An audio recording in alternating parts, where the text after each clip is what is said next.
All right. Thank you so much for joining me today, Ted. How about you just, say your name and introduce yourself and, let us know how this came to be. Okay, well, again, my name is Ted Harris. I'm 38 years old. I live here in Columbus, Ohio. I'm originally from Akron, Ohio. I actually grew up in a family of real estate investors. My father passed in '97, left the business essentially to my mother. We had upwards of about 31 homes. We've since sold them. We have about 17 units now. Me being in Central Ohio with my own family now, I've been a working professional for 14 years since graduation of college. And I'm looking to secure my investments for my family long term. This is about wealth building, not only for my kids, but my kids' kids, and how to continue on that legacy that my father started for us. Nice. So, excellent segue. Like, you grew up in the real estate family. So you were already apprised to what real estate does and what it looks like. Why were you interested and what were you looking for? What were you struggling with? So the biggest struggle for me is that, being quite honest with you, the investor of our family was my father. I took it for granted when I was younger. I used to go with him to different houses, and we used to do a lot of work. My father actually he even built my mom's house that she lives in now. There was a lot of work, and I don't think I valued it as a 12-year-old, or a 13-year-old. I'd rather be playing basketball or soccer or whatever I was doing at the time. So I don't think that I value that experience. And unfortunately, my father died when I was 15. And I didn't really take from, me being 12 all the way to being 15 and me losing. I didn't take from him what I probably should have. So when my mom inherited all those properties and basically raised us off of it, there wasn't an appreciation for the business like it should have been. So now that I'm older, it took me years. I'm 38 now to really make a decision. Like, look, I've got a son now. How am I going to preserve wealth for him? How am I going to ensure that I continue the generational wealth that was created for me? 38 years old, the same houses my father bought, renovated, and rented out are still in our portfolio today. And so when I see that it actually works, I lived it. I lived that real estate works, and it's really no joke. Yeah. My mother has the best job in the world. She doesn't do much. And so it's I need to say it like that. The bus, okay? She does a lot. But right. Just comparably to working in corporate America, compared to what I see my mother does now, she hasn't worked a job since 1981 or something like that. And it's just amazing. And so I know it works. I know what I want for my family. And so this is a no-brainer. Real estate is definitely the cornerstone of the foundation of building wealth. Yeah, that's awesome and beautiful. And, obviously we're so sorry for your loss, but it sounds like your dad was a beast in his own way and in his own day to set your mom up so that, even if he wasn't physically here to continue to take care of her, he set up a vehicle to be able to do that on his behalf. And that is so beautiful, such a blessing. And to your point, you actually lived it.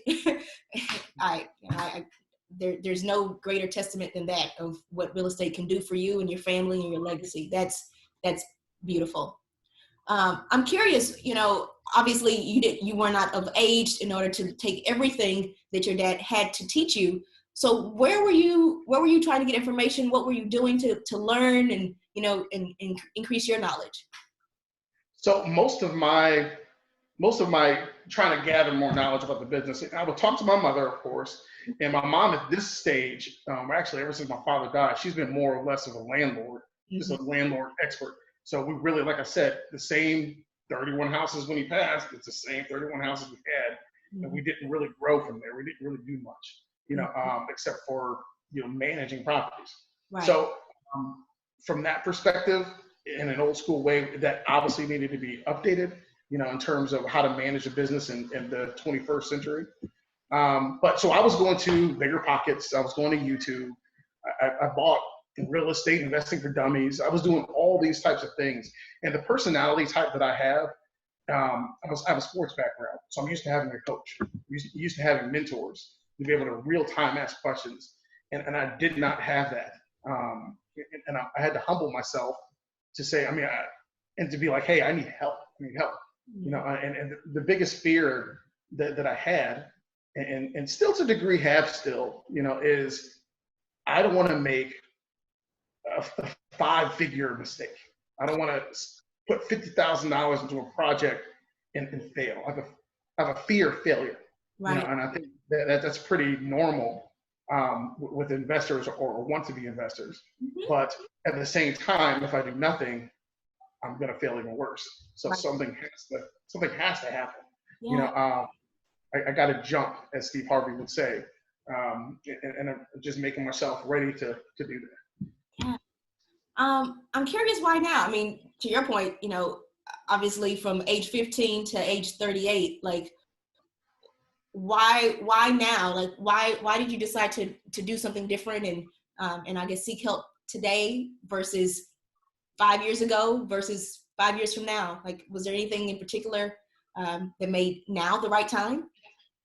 Well, recently, I would say within the past it was about 3 years ago now, I bought my first real estate property. I actually bought it off my mother. It was a house I lived in my senior year in college in Akron. I didn't know what I was doing. So I bought it cash, and I had a tenant in there, and I'm thinking, okay, I have no clue where to go from here. I actually used to buy that thing cash. I had money saved. I used money that I had saved for a long time, and I didn't know what I was doing.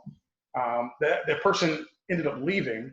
I was trying to manage it from Columbus, and then the renovations and all the different things that needed to happen with the property. I chickened out. I'll be honest, and I sold it. I sold it, and to this day, I'm like, man, why did I do that? Because that was a perfect opportunity for me to learn real time what it takes to move forward. Yeah. And the only thing that was on my mind at the time was scale. How do I get more? Mm-hmm. And listening to I got in my own head, if you will, so I was afraid of having vacancies. I just got in my own head. At the time, I was working a stressful job, and I got afraid again, and I sold it. And then I'm just kicking myself. I was like, man, I need to, if I'm gonna get in this and stay in it, I've got to get help. Be vulnerable to be able to say, hey, Rochelle, John, this is what I've done. It's hard for me to be vulnerable at times, but if I'm not, I'll never be able to get fixed. And that's why I was searching for, is that me recognizing that I made a mistake, of selling a property instead of learning from that. And so, okay, now I got this money. How do I reinvest this without losing it all? And having enough and just knowing what to do. I think when I jumped into that project, I didn't know what I was doing. I mean, I knew I was buying a property. I knew that part. Because I got to a point where I got scared when it got vacant. I was like, oh my God, what am I doing? What do I do now? and I was like, okay, I'll just sell it and get the money and try to find another property. And then I did that, and that was a year ago. And I'm talking to you with the same weight of money. And now you're looking at, I don't know who's going to see this win, but at this point, we could be looking at negative interest rates. Sitting on cash is not where I want to be. Yeah. And it's got to be invested. And that's kind of what brings me to my current state. Getting over my fear of jumping, it's kind of where I'm at. Yeah. No, I mean, it's beautiful in the fact that, you, even though you didn't know what you were doing, you still tried. And it's almost like real estate is a little bit forgiving because you were able to get, sell it in time in order to recap the money, kind of reassess, and then now try again. You know what I mean? So that's beautiful. That's beautiful. I know you said your job was stressful, but at the same time, you've been a professional for 14 years plus. Why even add in this additional, not headache, this additional complication of real estate investing? I mean, you tried it. It's you know, you can say you failed, you can say you didn't fail, you know, kind of neither here nor there. Like, why try again? Why not just leave it alone? Because I have a 4-year-old son who I want to see go play soccer. I want to grow up going supporting him, and that's what my father did for me. You know, like he retired early. You know, and I know it works. I saw him retire at like 45 years old. You know, so when he retired, when he walked in, he worked at Forest City in Cleveland. You know, and he walked in, he brought me, my little sister, my mom. It was his last day. I never forget one of his bosses saying, "Are you sure you want to leave? Are you sure you want to do this?" And he said, "Absolutely. This is my last day. My family's here at work, and I'm not coming back." And he retired, and real estate was his thing. He used to always tell my mom, "We have the best job in the world." You know, he would say, because Lori, my mom's name's Lori, "We have the best job in the world." You know, he doesn't answer to anyone. He can come see all my games. You know, he was there for me, you know, until he passed. And I was young, you know, when he took us there, but I'll never forget that. You know, and so to make a long story short, I want to be that for my kids. You know, I know retirement age is 65. In my line of work, I see 65-year-olds still wanting part-time jobs. I'm not going to do that. The way things are, and I'm not knocking them. What I'm saying is I got to make a decision now for what I want to look like when I'm 50 or 65. You know, now it's time to act on that. I don't want to look back and say I could have, should have, would have. Time stops for no one. You know, and I think some of the biggest regrets that people have when they become a certain age, we're all going to face some more mortality. You know, it's no secret. You know, and when I'm on my deathbed, I don't want my coulda, shoulda, wouldas to haunt me. You know, so now's the time, Rochelle. Not waiting anymore. We got to do this. That was beautiful. I got chills. I mean, and it's funny.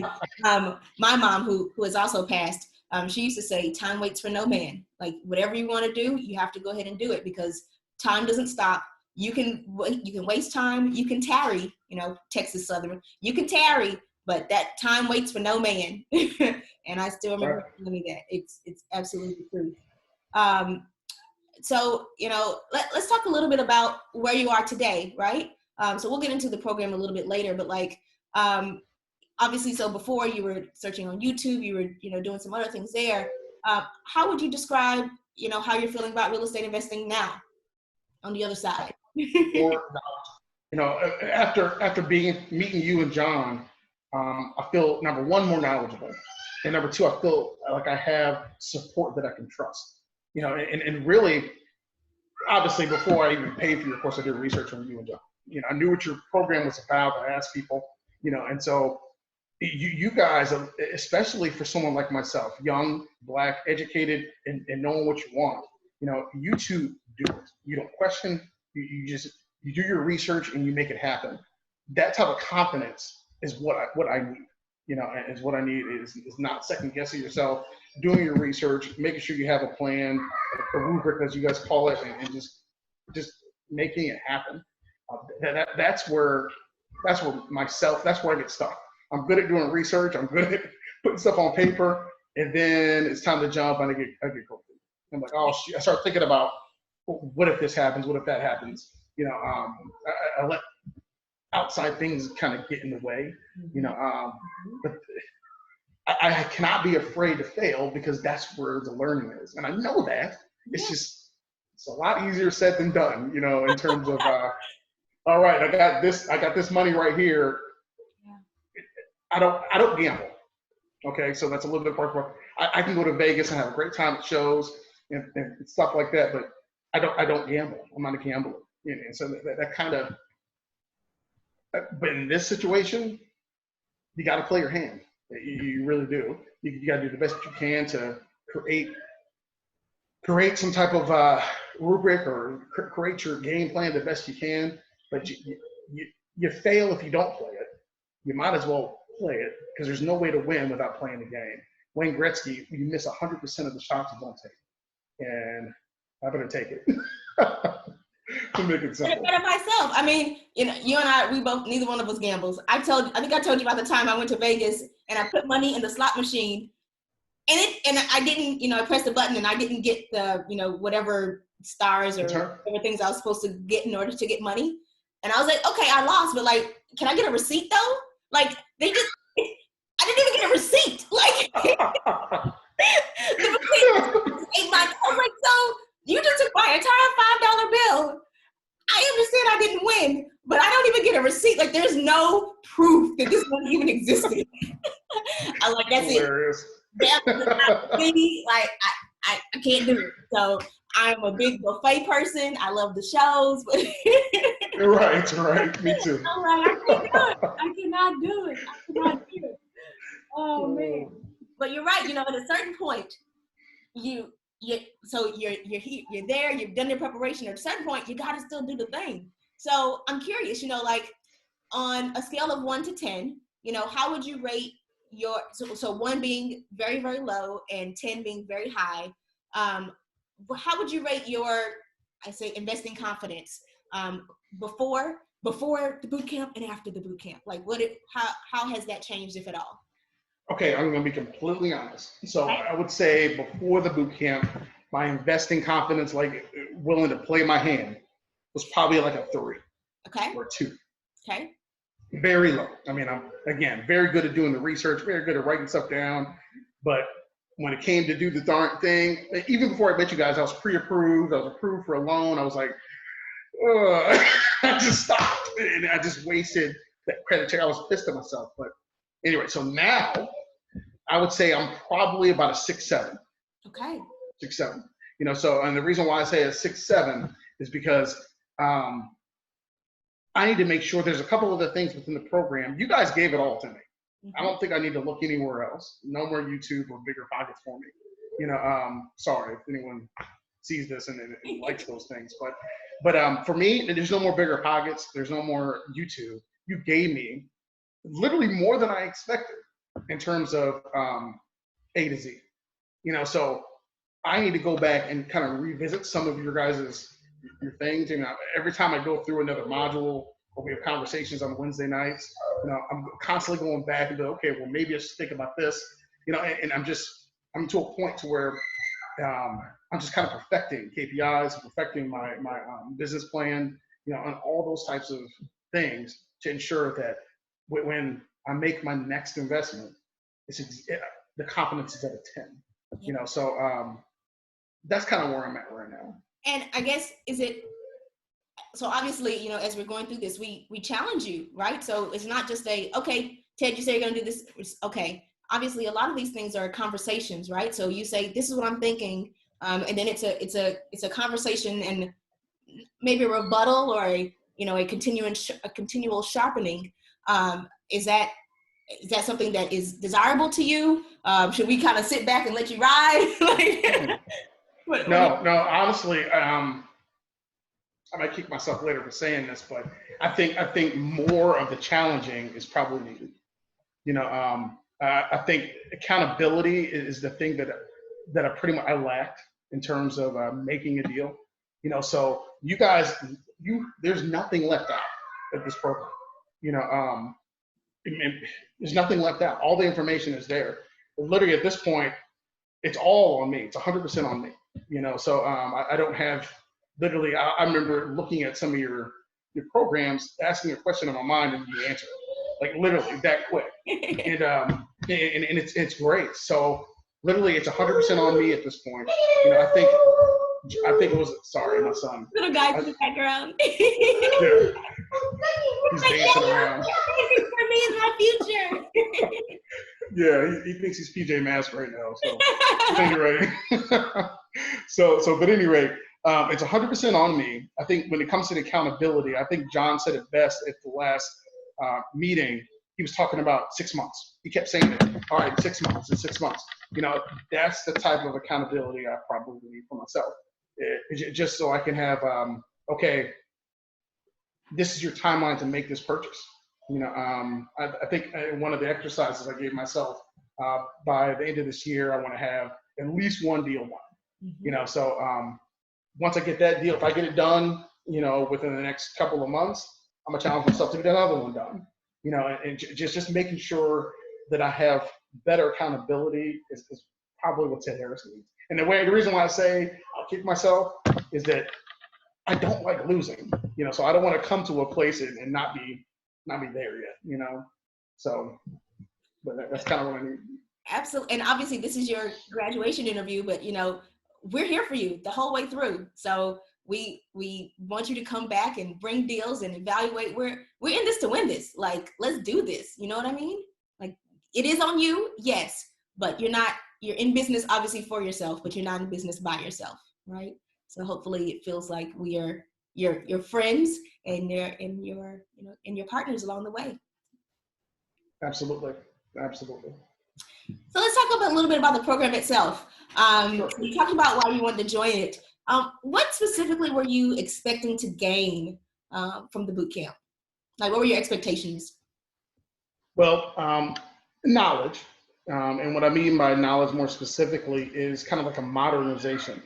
Like I said, I come from a real estate investor family, but how we operate in 2020 is the exact same way we operated in 1988. So that's a long span of time to continue to do everything in paper and have file cabinets. Like literally, I was asking my mom about her team. I was like, hey, give me everyone on your team, from your lawyer to this and the third. You know what it was, Rochelle? They were all business cards were stuck on her door. And she has her whole door that leads to our garage. And her office is like right by the garage. Yep. The whole door is littered in business cards, and that's how she finds how. I mean, that's just an example. Right. But that's an example of where we're at. She still hands out personally. She hands out receipts. She takes written cash. You know what I'm saying? So that's kind of where we're at. And so I knew that there's got to be an easier way to this. In order for us to continue to build this thing, we've got to be able to do it in a 21st century mindset and continue to look ahead of the game. Yeah. To say, okay, what's new? How do we modernize this? How do we continue to grow, but also grow smart? Because we have tenants that still pay her in cash, and they've been in a said property for like 30 years. That's going to be hard to change, but at the same time, we have a person that's been in the property for 30 years, so it's a long time person, but yeah, right. But we have to continue to grow with the times, and that's not where I was. I had to figure that out, and you guys have done an absolutely amazing job of giving you the tools to do that. So more than expected. Fantastic. Would you mind sharing a little bit about the process we followed during the 8 weeks of the program? Like how it works and, from your perspective. From my perspective, I think the way you started off, when I first came in, I was a little impatient, but you guys settled me down by easing me into it. And what really got me, I was already hooked because I obviously paid for the course. When you start talking about like different books that I've read in the past and obviously could relate to, that meant the world to me. I was like, I was like, I've read these, but then now I get the chance to read them again with this mindset. Mindset. Being you talked about that at the beginning. One of my favorite books. And then you kind of you use that book, and Carol Dweck's mindset to really like say, okay, look, Ted, you got to get your mindset right, and I could relate to that. I think the way you started by starting with yourself, not really jumping right into nuts and bolts, was fantastic and what I needed. Not only for this course in real estate, but in life. Yeah. Just getting a chance to really just reflect on what I want as a man. And starting it that way. Now, I'll be honest, I haven't read every one of those books, so you had a huge list. But I still have it. Right. So I mean, I think I need to download Blinkist and then start going through it that way. But at the same token, I mean, that's what I needed. I needed to say, okay, because my expectation was we're going to get right to the nuts and bolts. But you said before we get there, let's talk about who you are as a person, what you want. And these are the resources. These books will help you along that journey. So you didn't know that, but I didn't know that. But that's what I needed to really start this, and it made me reflect on life in general. Nice. If you could highlight just one thing, is there anything that stands out in particular in your mind about the program that was particularly helpful or meaningful to you? One thing. would say the thing that probably stood out the most to me is probably learning about a lot of all the different ways to finance properties. And really understanding how to profit, from the. I know we talked a lot recently about profit first, the McCowitz book, but that's not what I'm talking about. I'm talking about understanding how to profit, how to gain the most profit, from your property. So the difference between getting a turnkey property versus getting in there, doing the work yourself, and really getting the maximum profit. And then understanding. I mean, I didn't know anything. Well, I knew about seller financing, but I didn't really know the nuts and bolts of it or how it worked. It just looked like a mystical thing to me before this program. And you guys were you guys really laid it out. I had no idea that you could use an IRA to purchase property. I had no idea about that. You guys taught me about that. So I would say financing was a real big eye opener for me and understanding, all the different options that you can have as an investor. Nice. Now, you mentioned this a little bit, or you alluded to it a couple of times. Let's talk a little bit about price and value. So, let's be honest, like this is a high ticket offer, right? And, it's an investment in and of itself. So how do you feel about the price you paid versus the value you received? Fair, not fair? I would say very fair. I'll be honest with you. I'm through the program, so I can say it. You're probably underpriced. This is extremely good value. I was looking at different programs prior to finding HJV, and they were charging like $10,000 for the exact same material. And then the good thing about you guys, you're in my market. The $10,000 program, which was doing the exact same thing, they're in California. Mm-hmm. So it was like, okay, I could pay $10,000 for a program who only sees my market area maybe once a year. I don't even know that. That's a big company. Whoever wants to look that up on their own, I'm not even going to say their name, but no problem. Or could find someone here. Or could find someone here, and then it was just by the grace of God that I found you. Just being on LinkedIn. I think you guys do a magnificent. Exactly. You guys do a magnificent job of marketing yourself. Thank you. Just a magnificent job. And I can tell you're getting better. So probably we haven't even seen the best of HJV at this point, but we're working on it. Oh, you're killing it. You're killing the game. I'm so impressed with you too, but it feels like I'm giving you too many props here. So No, not at all. Yes, say something bad so people think this will be like, oh. No. I don't want to blow you guys' head up too much, but you guys are killing the game.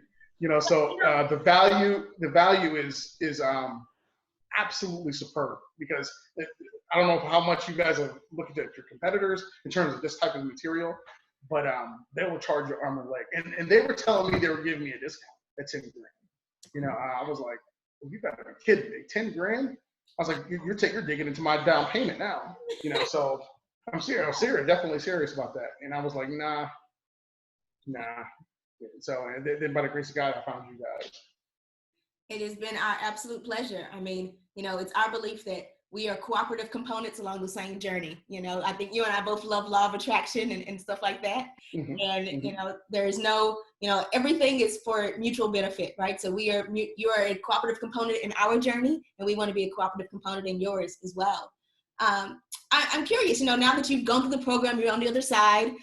You've gone from a 2-3 to a, about a 7 in confidence, which is amazing. And we can't wait to see you all the way through to a 10, right? What kind of people do you think would benefit most from going through the program, and who's the bootcamp most so suited for? People that are interested in real estate investing, but don't know where to start. I would definitely say that. And then people who are interested in investing, period, too. There's different types of people out there, but I understand a lot of people, one thing that's really not taught in schools or even at the university level, I think at an adequate level, is financial education. Mm-hmm. And we owe it to our people. You guys do a magnificent job of doing this, but we owe it to our people as people that have education or higher education to offer this, especially if you haven't.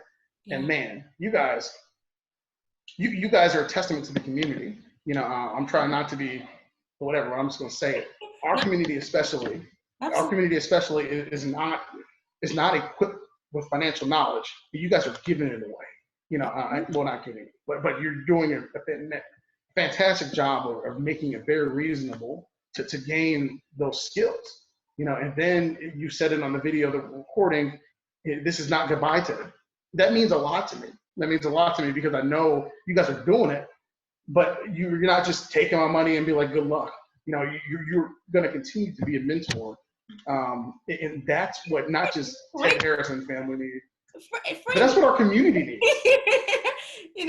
We're more than just mentors. We're friends, like we literally want you to succeed. We really, Absolutely. legitimately, we're in this to win this together. Like this is not, to your point, yes, special note to persons of color. Absolutely. For us, it is all about how can we pay it forward. There is not enough financial literacy in the world, and even more so if you are Black or brown, right? Like it is just that much more difficult to get quality information, to learn what to do, how to do it, how to apply it. So yes, absolutely. It's no secret that we absolutely have an affinity for people of color. We tend to invest in working class neighborhoods, and that's part of our mission, right? The I don't know if you know this, Ted, but the mission, our slogan, if you will, of Housing Joint Venture is belonging and pride for all people, because we feel there's just a lack of dignity that in these neighborhoods and in persons of color, like we just don't get the same level of investment, the same level of attention. So our entire mission is for that we believe everyone deserves a quality place to live. Everyone deserves dignity. They deserve to belong. And that goes both on the resident side as well as on the investor side. So you hit the nail on the head without you. I'm so pleased that you got it without us. If I've never explicitly told you that, but yes, that is our overall overarching mission is belonging and pride for all people. Yeah. When you look at the history, first starting with the wealth gap between blacks and whites in this country, and it's getting worse. It's getting worse, notably because of the situation that we're going through currently. There is no better time than right now, and we're behind. As far as wealth building, it starts with property. It starts with owning your own home. And do people really understand what that means? I had a great conversation with one of my fraternity brothers last night, and he was telling me the reasons why he'll never buy a home. And I'm like, okay. I was like, you realize what you're missing out on. He has a family. He's a young family. And he was like, do you realize what you're missing out on by not owning a home? We had a great conversation about that. And I was talking about you and the things that I've been going through the last 8 weeks. And I think he saw a light, but he's one of the type of people that doesn't want to be wrong. So, sure. But his pause, he gave me like a pause as he was thinking. And then we changed the subject to basketball or something. So I think I hit a pain point when we're talking about the benefits of building wealth, starting with the real estate. And it's that type of knowledge that our people don't understand. Going all the way back to redlining and some of those practices that happen and maybe still happen in this country. Do we know about it? And once we know about it, what do we do about it? Yeah. I think there's definitely a wide gap in terms of knowledge. And then people start thinking about real estate, owning their own home as something that's way out there in terms of something I'll never get. And they don't realize how easy it actually can be. I'm talking to you in the house that I bought for my family. And at the time I was like, oh man, I can't afford that. And then I found out FHA, there's a 5% down. Oh, what's PMI and all that stuff. I didn't know until I just did it. Right. And it's really not as scary as I think some people think it might be because of the dollar signs that are behind it. In terms of owning your own home. And it goes from your own personal residence to an investment property, just adds fuel to the fire, honestly. Absolutely. You got it. So let's say that somebody's watching this video and they're like, all right, he's like part of the HJV fan club, no problem. What would you say to them if they're considering, applying to be a part of the boot camp? Like, you're not going to get anyone more personable, more down to earth, and more honest than HJV. I'm speaking from the heart. you guys feel like you're my friends, like even though we've been doing a whole bunch of Zoom calls, COVID-19 is probably, if Right. I told my wife, You can't wait to meet in person one day. exactly. I was telling my wife, I was like, I wish I could take them to dinner. I mean, I want to give you something back so bad in terms of like just whatever, like, to just show my appreciation. Yes. But unfortunately, we'll have to wait on that. But still, I mean, you guys feel like your family. I'll say that I watch you guys in the videos, and then it's like the superstars. I see you on Wednesday nights. Like, oh, I'm talking to them because I watch so many videos. You give us an opportunity to connect, and then you're down to earth, very, very easy to talk to. Your personality shows, your authenticity shows. And I think that's you smile. Both you and John, you joke. It makes it very easy to assimilate. So we're very appreciative of that. So if you guys are thinking of HJV, I don't think you should look any further. They're here for you, and they're willing to not only adopt you as a mentee, but be a mentor. And there's no judgment. You never feel like you're being judged talking with John or Rochelle. And I think that's amazing. Wow. Well, Ted, I just want you to know from the bottom of our hearts, it has been an absolute pleasure to meet you and engage with you and honestly see you grow over these last few weeks, from I think I know what I'm doing kind of ish timid to, your confidence has grown. We can certainly see it, in your speech and the way that you present different ideas, and your investing theory and your application has just matured so rapidly just in front of our eyes. So it has been an absolute pleasure for us to witness that growth. And we just cannot wait to see how it grows even further, as you make more investments and get back on the horse and start doing it again. We cannot wait to be here with you and celebrate you with you every step along the way. So just want you to know that it has been our esteemed honor and pleasure to meet you, and thank you for selecting and deciding to work with us. It's been so fun and everything. Absolutely. Anything else that you'd like to add before we sign off? Jeez, I'm just ready to go. I'm ready to go, not leave, but I gotta get these properties. This is it. The time is now. We're in it to win it. Let's do it. All right. Absolutely. Thank you so much for joining me today. I really appreciate it, and we'll chat with you soon. We'll see you on next week's call. I'll be there.